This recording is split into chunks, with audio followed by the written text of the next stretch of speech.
자, 함께 오늘의 말씀은 진짜 공감은 무엇인가라는 제목 가지고 함께 말씀을 나누려고 해요. 이 공감이라는 건 엠파티죠. 이 공감은 무엇인가 한번 나누어 볼 텐데요. 함께 빌립보서 2장 4절을 힘차게 봉독해 보도록 하겠습니다. 각각 자기 일을 돌아볼 뿐더러 또한 각기 다른 사람들의 일을 돌아보아 나의 기쁨을 충만하게 하라. 아멘. 여러분, 말씀을 전할 때요, 진짜 목회자가 가장 힘들 때가 언제인 줄 아세요? 반응이 없을 때예요. 여러분, MZ세대 아시죠? 저도 MZ세대라고 하더라고요. 80년대부터 그 이후 이제 한 2000년대까지는. 근데 이 MZ세대를 진짜로 MZ 한 90년대 한 후반 2000년대생들 딱 너 MZ세대라고 하면 진짜 싫어해요. MZ세대라는 말을 듣는 것도 싫어요. 근데 요즘에 이 MZ세대에서 세대만 딱 빼고 MZ가 고유 명사가 되어 있더라고요. 이제는 어떤 뜻이냐? 자기 중심적, 자기 방어적. 내가 조금가 불의를 보게 됐다, 경험하게 됐다. 그렇다면 어떻게든 이것에 싸워갖고 이거를 비판하고 정의를 추구해야 된다라고 하는 그러한 사람들을, 그러한 존재를 일으켜 MZ라고 요즘은 부른다고 합니다. 근데 이 MZ세대를 바라보면서 어르신들은요, 이런 생각을 한다라는 것이죠. 이 싸가지 없는 것들. 왜입니까? 자기 중심적이다라는 거예요. 지만 생각한다라는 거예요. 근데요, MZ세대들은요, 서로가 서로를 공감하고 있거든요. 어르신들은 이 사람들을 공감하지를 이해하지를 못하라는 거예요.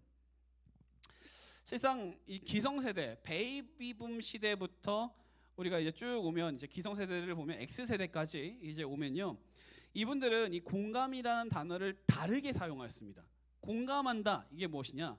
내가 상대방을 이해한다, 함께 있어주고 들어주고 오래 참아주고 기다려준다, 이것을 공감이다라고 생각을 했어요. 그러니까 공감 이꼴 희생이었다라는 것이죠. 그런데 MZ세대로 넘어오면서 이 공감이 뭘로 변했냐? 즉각적인 반응, 내 앞에 결과물이 나와야 돼요, 즉각적으로. 그리고 공정하게 대화가 이루어져야 되고, 어른이라고 하면 이 틀딱이라고도 막 하는 이유가 그거야. 이 틀딱 막 이라고 말하던가, 이 꼰대라고 하는 이유가 즉각적인 반응이 나오지 않고 애매뭉실하게 말하고 공정하지도 않고 막 이러니까 그 사람들과 공감을 못한다라고 MZ세대가 이야기하는 것이고, 그래서 자기 중심적인 생각 가운데 이 자기의 신념을 이렇게 그러니까 자기의 신념과 자기 중심적인 마인드와 같은 사람들끼리 모여서 이룬 하나의 운동권, 하나의 이 정의를 이루겠다라고 하면서 싸우는 자들, 그러니까 배틀하는 자들을 이걸 공감이라고 그들은 생각한다라는 것이에요. 그러니까 기성세대들은 희생이고, 이 새로운 이 MZ세대 그 이후의 세대들은 싸우는 것, 쟁취하는 것, 이걸 공감이다라고 하고 있다라는 것이죠. 그래갖고요, 이 심리학자들이 이 두 세대를 분석하면서 이유가 무엇일까라고 생각을 해봤어요. 인정하는 거예요, 이 차이를. 근데 기성세대들은요, 못 배우고 못 먹고 그러면서 자기가 자기의 길을 개척하였거든요. 근데 MZ세대는 그게 아니었다라는 거예요. 먹여주고 재워주고, 실력이 안 되면 대학도 가지 말고 바로 일을 해야 되는데 부모들이 욕심이 있어갖고 어떻게든 대학 보내려고 꾸역꾸역 시간 써가면서 어떤 지방 대학이라도 보내서, 근데 졸업했는데 취업이 안 돼. 그러니까 결국엔 어떻게 돼요? 도태되는 거야. 그럼 부모는 또 어디 아무데나 가서 편의점 알바라도 하니까 이 애들은 이제 이해가 되지 않는 거지. 부모가 나를 이렇게 만들었잖아. 자기 방어적인 생각 가운데 나는 희생양이다, 그러니까 난 싸워야 된다, 이러한 마인드를 가지게 된 것이 MZ와 그리고 우리 기성세대들의 차이다라고 심리학자들은 이야기를 하고 있습니다.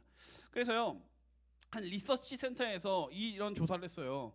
여러 교회들 중에서 문제가 하나라도 발생되었었던 교회들 대상으로 성도들에게 이렇게 물어봤대요.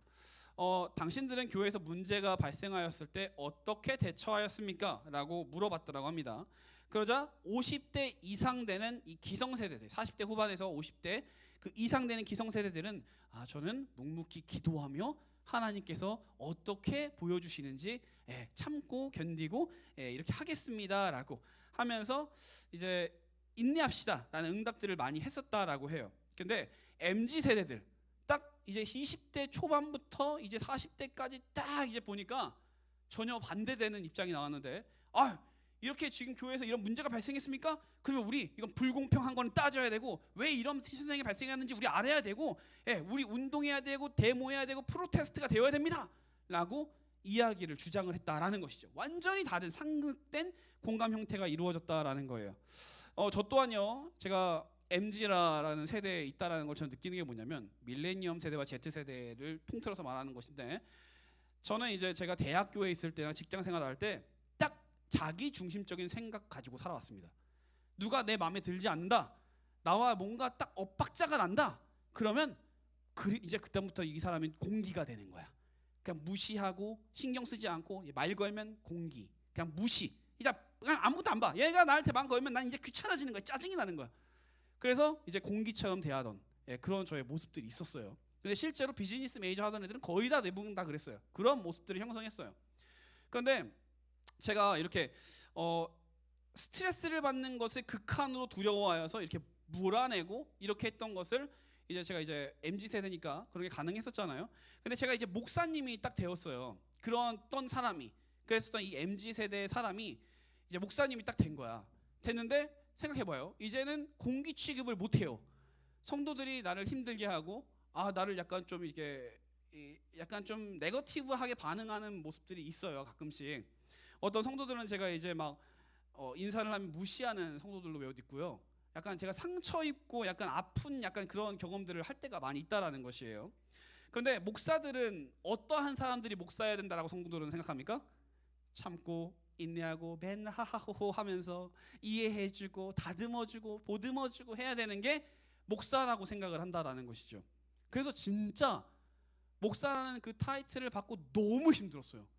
와, 나는 옛날에 과거에는 이런 사람이었는데 나는 내가 스트레스 받는 거를 극한으로 차단하고 나와 맞는 사람들끼리만 이렇게 공감하며 내 에어리아를 침범하지 않도록 하는 그런 관계를 맺었던 게 공감인데, 갑자기 목사가 되니까 다 내 에어리아로 들어와야 되는 거예요. 다 신경 써줘야 되는 거야. 그게 공감이다라고 부르니까 전 미쳐버리겠다라는 것이죠. 근데 이렇게 살다가 이제 목사 생활을 하다가 보니까 저를 이제 무시하고 그냥 저 인사를 이렇게 하면 그냥 무시하고 그냥 가버리시는 분들이 좀 있어요, 몇 분. 제가 그 사람들을 어떻게 대해야 될까라는 되게 생각들을 많이 했었다라는 것이죠. 그러면서 성경을 되게 많이 읽었어요. 읽으면서 목사로서 대체 어떠한 모습을 가져야 될까? 성경에서 말하는 진짜 공감이 대체 무엇일까? 이제 생각을 하게 됐다라는 것이죠. 그래서 감정에 맡겨야 되는가? 아니면 그냥 행동적으로 나서야 되는가? 이런 것들에 대해서 공감을 하다 보니까 오늘 말씀이 좀 여러분들에게 맞닿을 것 같아서 제가 준비를 한 것인데, 저희들이 예수님의 모습을 보잖아요. 예수님의 모습을 보면요, 첫 번째가 바로 자신과 함께하는 사람들, 자신이 예수님께서 함께 해주셨던 사람들이 매우 가난하고 아프고 되게 모자란 사람들이었다라는 거예요. 예수님을 되게 스트레스 주던 사람들이 예수님과 함께 나왔었고 예수님과 함께 공감하던 사람들이었다라는 것이죠. 그들의 감정 속 깊은 곳까지 예수님께서 침투하셔서 그들과 함께 관계를 맺어 나아가셨던 것, 그게 예수님의 모습인데, 자, 예수님께서 어떠한 심판이, 그러니까 공감대를 형성하셨나? 첫 번째를 보면 예수님께서요, 이제 내게 사랑하던 이 친구가 한 명 있었습니다. 나사로라는 친구인데 이 친구가 죽어버렸어요. 그러니까 나사로의 동생이었던 마르다와 마리아가 울고불고 난리가 난 거예요. 그래서 예수님께 와서 나사로가 죽었다라고 하니까 예수님께서 어떻게 합니까? 눈물을 펑펑 흘리시면서 그 여인들의 슬픔을 내가 공감하였다라고 말을 합니다. 성경에서 공감하고 함께 눈물을 흘리시더라라고 말을 합니다. 근데 여기서요, 우리가 생각해봤어요. 예수님께서 나사로랑 친하셨으니까 눈물을 흘리셨겠지라고 생각을 할 수도 있어요. 근데 다음을 보면 예수님께서 이제 내가 한 명도 모르는 그러한 뭐 중풍병자나 아픈 사람, 슬픈 사람, 어려운 사람들 다 그냥 앉혀놓고 예수께서 불쌍히 여기사 손을 내밀어 그에게 대시며 이르시되 내가 원하노니 깨끗함을 받으라 하시니라. 다른 데서는 무리를 보시고 불쌍히 여기시니 이는 그들이 목자 없는 양과 같이 고생하며 기진함이라. 불쌍히 여기셨다라고 이야기를 합니다. 여기서 이 불쌍히 여기셨다 이 단어는요, 헬라어로 스플랑크니 조마이라고 하는데 이게 무엇이냐? 바로 이 내 안에 있는 내장이 이 창자가 끊어질 듯한 아픔 가운데 공감했었다라는 뜻을 가지고 있어요. 그러니까 이 스플랑크니 조마이가 불쌍히 여기시니 어떠한 불쌍히 여기셨냐? 그들을 바라보시면서 나사로를 보며 슬피 우셨던 것처럼 이 사람들을 바라보면서 내 창자가 내 내장이 엉키고 끊기는 듯한 그런 엄청난 고통 가운데 공감하셨다라고 이야기를 하고 있는 것이에요. 그거 예수님께서 내가 아무것도 모르는 병자들을 바라보시며 행하셨던 공감이셨다라는 겁니다. 그리고 또다시 여기서 가늠한 여인이 등장하는데, 가늠한 여인에게 이제 우리가 모세 오경을 보면요, 모세 율법들을 보면 누구든지 남의 아내와 가늠하는 자, 곧 그 이웃의 아내와 가늠하는 자는 그 가늠하는 남자와 여자 모두를 반드시 죽일지니라라고 말합니다. 가늠한 여인, 돌로 쳐 죽어야 되는 여인을 예수님께 이제 유대인들이 딱 데리고 오는 거예요. 예수님 어떻게 하시겠습니까? 돌로 쳐 죽이시겠습니까? 그러니까 예수님께서 그들에게 말씀하시는 것이죠. 이 공감이라는 게요, 슬퍼하며 그들의 입장을 이해하는 것도 공감이지만 예수님의 공감이 되게 특출났던 게 뭐냐면 그들의 죄까지도 공감하셨던 게 예수님이라는 거예요. 그래서 유대인들의 죄가 무엇이냐? 그들은 스스로가 죄가 있으면서 남의 죄를 타박했었다라는 것이거든요. 그래서 예수님께서 말씀하시는 것이죠. 야, 너희들도 죄 있는 자들이면서 너희들로 죄가 있으면서 어떻게 이 가늠한 여인을 죽여나 마네 이러고 있냐? 죄 없는 자가 여기 있다면 니들이 그 죄 없는 자가 돌로 이 여인을 쳐라라고 말씀하십니다. 공감이 이 여인의 불쌍히 여기는 마음도 있으셨지만 예수님의 마음은요, 죄 있는 사람들의 그 죄까지도 공감하시고 그 공감대 안에서 그들과 소통하셨다라는 거예요. 그런데 우리 교회에서는 어떠한 모습을 보입니까? 우리는요, 교회 안에서요, 제가 진짜 교회를 다니는 사람이고 목사이긴 하지만 세상보다 더럽다라고 생각하는 부분이 이러한 부분에 있어요. 죄 있는 자다라는 사실을 스스로가 알고 있어요. 있으면서도 불구하고 죄를 어마어마하게 정죄하는 인물들이 기독교인들입니다. 세상 사람들은요, 스스로 죄 있는 거 알아요. 웬만하면 언급하지 않아요. 나도 죄 있는 사람인 거 알기 때문에.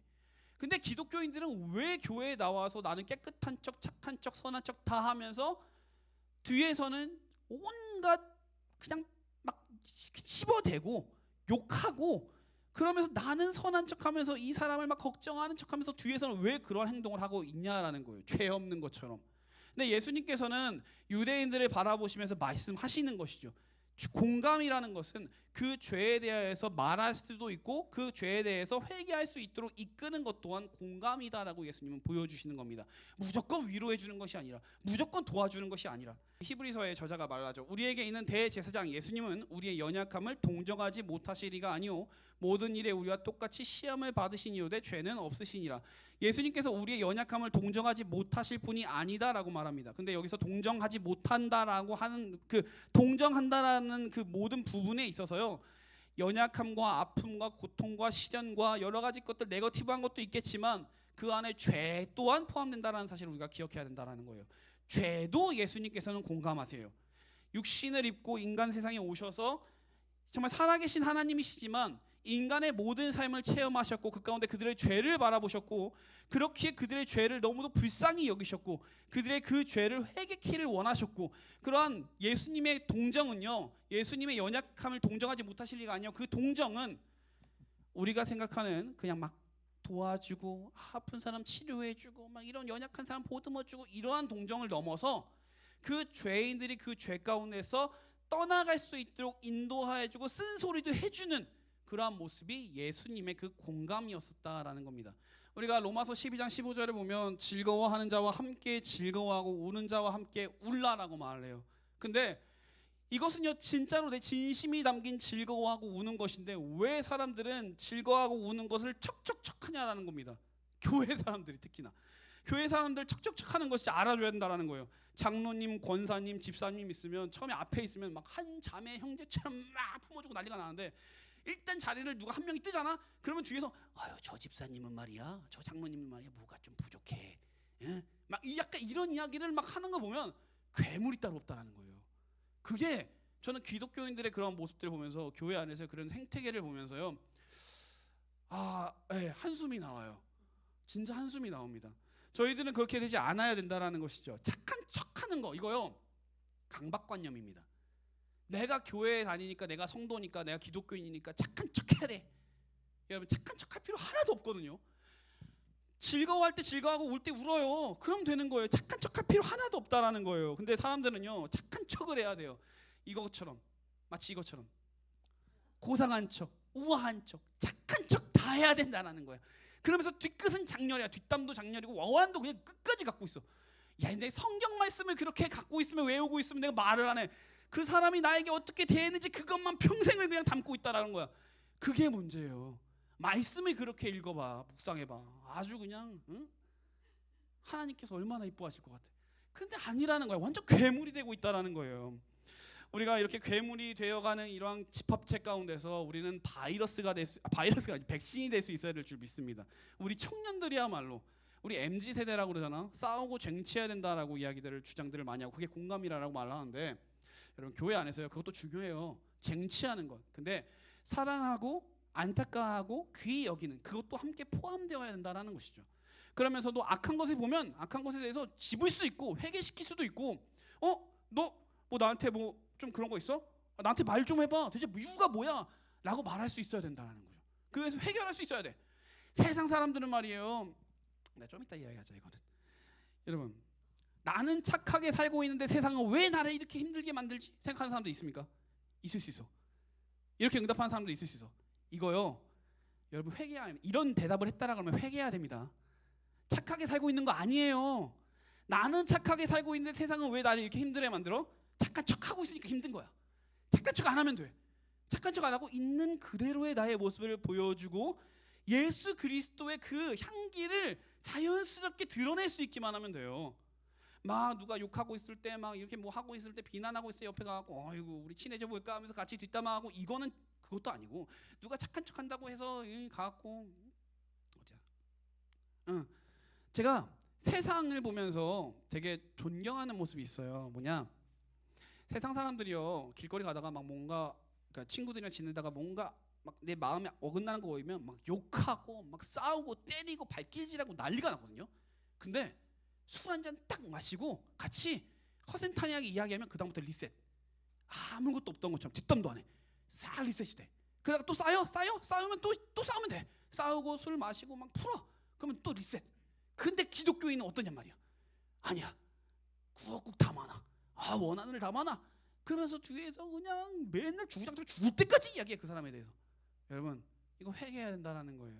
착한 척도 할 필요도 없고, 앞에서는 착한 척 뒤에서는 뒷담하면서 괴물될 필요도 없고. 제가 예전에 이거 이야기했던 것 같아. 기도 소리가 막 들리길래, 와, 어떤 분이 이렇게 뜨겁게 기도하나 막 들어갔는데, 근데 방해하면 안 되지, 천천히 하는데 기도 소리가 들리니까 어쩌게 들어오는데, 장로를 회개시켜야 된다고 막 장로를 저주하는 거야. 막 어떻게 장로가 그 모양이냐고 막 욕하고 있는 거야. 집사가 권사가 막 욕하고 있길래 순간 내가 있는 걸 들켜서는 안 되겠다라는 생각이 드는 거야. 여러분 생각해봐, 그 짓거리 하고 있어.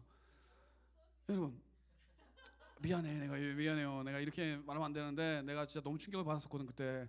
하나님이 그거를 들으시면서 어떻게 생각할까? 왜 나한테 말하냐는 거야. 네가 직접 가서 말해. 왜 나한테 따져? 그래서 그렇게 생각하지 않겠어요? 하나님이 네가 그렇게 지금 이렇게 장로님한테 권사님한테 집사님한테 따지고 있으면 그걸 나한테 어쩌라는 거야. 네가 가서 직접 말을 해. 그래서 공감대를 형성하고 회개시키고 나도 회개하고 같이 어울려줘야 돼. 왜 맨날 주구장창 나한테 컴플레인만 하는 거야? 하나님이 말하지 않겠냐는 거예요. 그러면서 앞에서는 그냥 착한 척. 여러분, 사랑할 수 있는 만큼만 사랑하는 사람이 될 수 있길 바랍니다.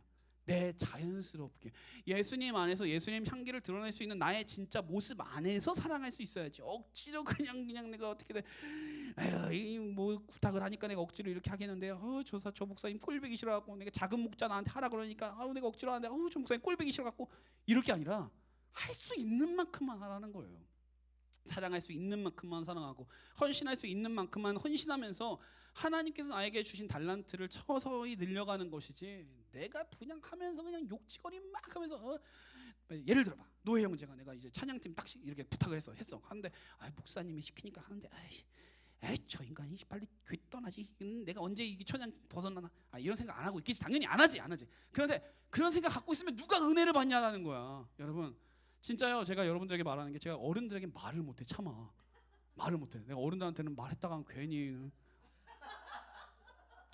믿으니까 우리 청년부니까. 여러분 제가요 여러분 아무튼 여기까지 합시다.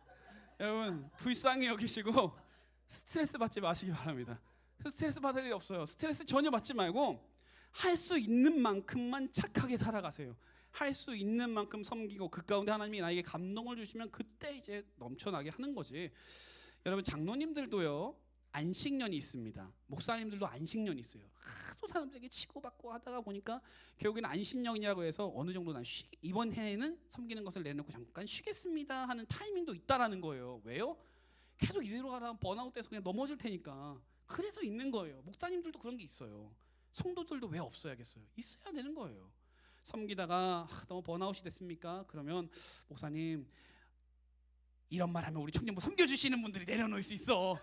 그러니까 아무튼 여러분 그럽니다. 그래야 된다라는 거예요.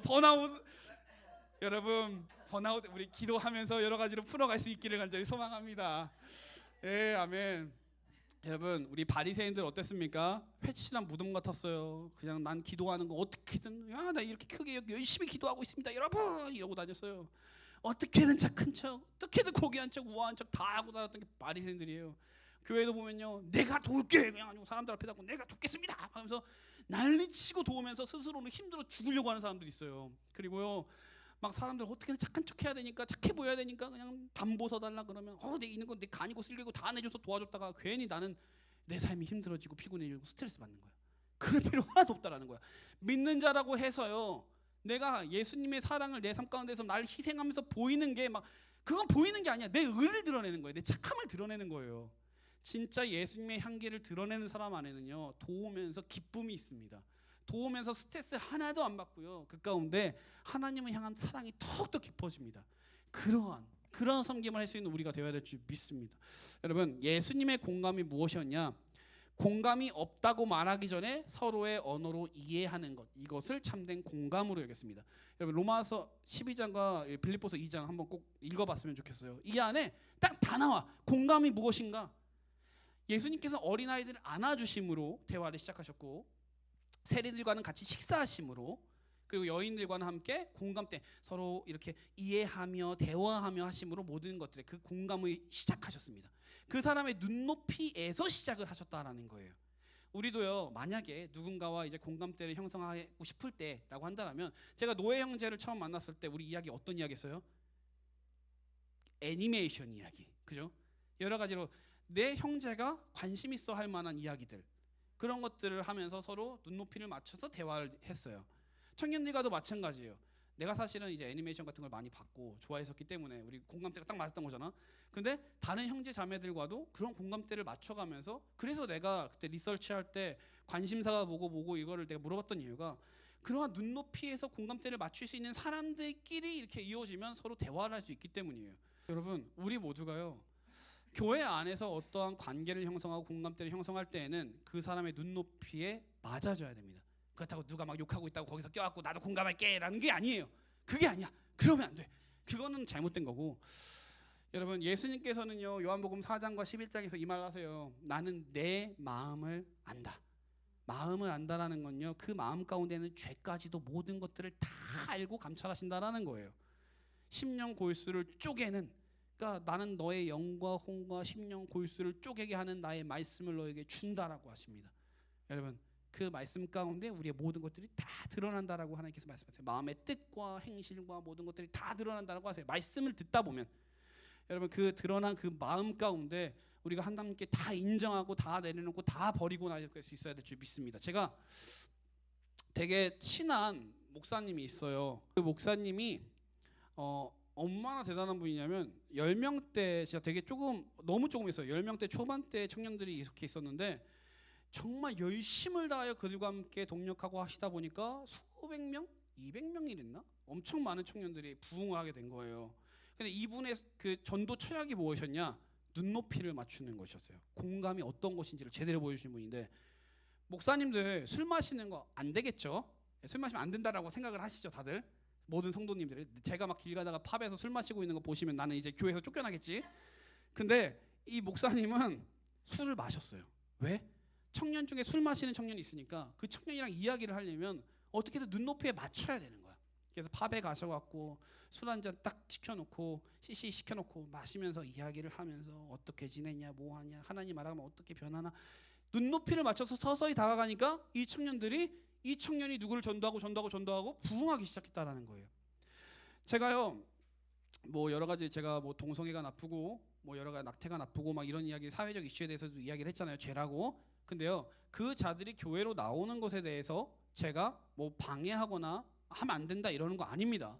술 마시고 담배 피고 뭐 동성애적 그런 철학이 있거나 다 예수 그리스도 안에서 하나인 게 맞아요. 와서 예배하고 알아가고 그러면서 그 죄 가운데서 서서히 제대로 된 방향으로 나아가게끔 변화되는 것이지 그걸 다 디나이드 하는 게 아니다라는 거예요. 그래서 저희 모두가요 누군가를 대할 때 누가 술을 마십니까? 담배를 핍니까? 너 모자란 게 있습니까? 너무 세상적입니까? 이러한 부분 가운데 우리가 거기에 동조하여 갖고 막 죄를 같이 범해서는 안 되겠지만 그러나 그것을 하나님 보셨을 때 죄라기보다는 그와 함께함으로 그를 좋은 길로 이끌어줄 수 있다라고 한다면 우리가 함께 연합하여 주님의 선을 이루어 나갈 수 있는 것도 매우 중요하다라는 거예요. 제가 이 이야기만 하고 마칠 건데 톰 호가드라고 되게 유명한 주식 트레이더가 있어요. 엄청 부자예요. 이 사람이 이런 말을 했습니다. 여러분의 돈은요 지금 무언가 교환되고 있습니다. 여러분이 지금 열심히 일을 해서 돈을 벌면 번다라기보다 그건 여러분의 시간과 교환한 것입니다. 그리고 그 교환한 그 돈으로 또 다른 교환이 이루어지는데 바로 차나 집이나 여러 가지 것들로 교환을 한다라는 거예요. 그러면 여러분의 집은 여러분의 30년이라는 시간과 교환된 거고 여러분의 차는 여러분의 한 5년 정도와 교환이 된 거예요. 그러니까 여러분의 시간은 지금 무언가 교환을 이루고 있는데 자 살펴보세요. 집도 차도 여러 물건도 노화가 됩니다. 나중에는 가치가 떨어집니다. 가치가 떨어지는 것에 위하여서 여러분은 여러분의 시간을 사용하고 있다라는 거예요. 한마디로 여러분들은 여러분의 시간을 낭비하고 있다라는 것이 됩니다. 그래서 이 톰 호가드가 뭐라고 말하냐? 여러분이 진짜로 가치 있는 것에 투자하려면 여러분들이 이렇게 낭비되고 사라지고 노화될 것이 아니라 영원한 것에 투자하세요라고 이야기를 해요. 제가 이때 뭘 깨달았냐? 우리에게 영원한 것이 무엇일까? 영원한 것이 무엇일까요? 바로 천국 소망이겠지. 영생이겠지. 당연한 이야기겠지. 근데 이런 천국 소망 가운데 우리가 예배드리고 기도하고 하나님과 하나 되는 것도 있지만요. 사람과의 관계 가운데 사용되는 그 시간 동안 하나님께서 보시기에 아름다움으로 하늘의 상금에 쌓일 수 있다는 사실을 우리 기억해야 됩니다. 예를 들어서 어제 노예 형제가 청년들을 막 초대해갖고 집에서 막 나눴잖아요. 깜짝 놀랐어. 노예 형제가 나한테는 분명히 각자 돈 내게 해서 먹일 거거든요 이랬거든. 근데 지가 다 샀대. 디저트까지 다 샀대. 그럼 아까워요? 아깝지 않대. 여러분 내가 누군가에게 베푸는 것, 내 시간을 베풀고 돈을 베풀고 뭔가를 함으로 인하여서 이 사람들과 아름다운 교제와 아름다운 하나님의 나라를 일어나갈 수 있는 관계를 형성한다면 이것은요 여러분 노화되는 것도 아니고 사라지는 것도 아니고 하늘의 상금으로 쌓일 수 있다는 사실을 우리는 기억해야 됩니다. 우리가 그래서 제가 무슨 말을 하고 싶냐? 우리가 관계가 아주 돈독해지고 예수님 안에서 하나 될 수 있는 또 다른 방법이 뭐가 있을까? 그렇죠! 그거야! 여러분 수련회입니다. 수련회를 우리 여러분 모두가 다 함께 참여하여서 아름다운 교제의 시간 가지고 공감하여서 함께 공감대를 형성하여서 아름다운 하나님의 나라 일어나갈 수 있기를 간절히 소망합니다. 그래서 그 수련회 가운데 우리가 지금까지 내가 갖고 있었던 여러 가지 뒷면적인 모습들 욕하고 비난하고 저 새끼 왜 저래 막 이랬던 모습들이 있다라면 다 회개하고 다 내려놓고 이제는 그들과 하나 될 수 있는 그런 마음가짐을 회복의 시간들 가져 나아가서 아름다운 우리 진짜 교회, 거짓된 교회가 아니라 거짓된 것들로 충만하여 괴물들이 넘치는 그런 교회가 되는 것이 아니라 진짜 아름다운 하나님 보시기에 귀한 교회들 될 수 있기를 간절히 소망을 합니다. 그러니까 우리 청년들 될 수 있기를 간절히 소망하면서 우리 함께 기도하기를 원하는데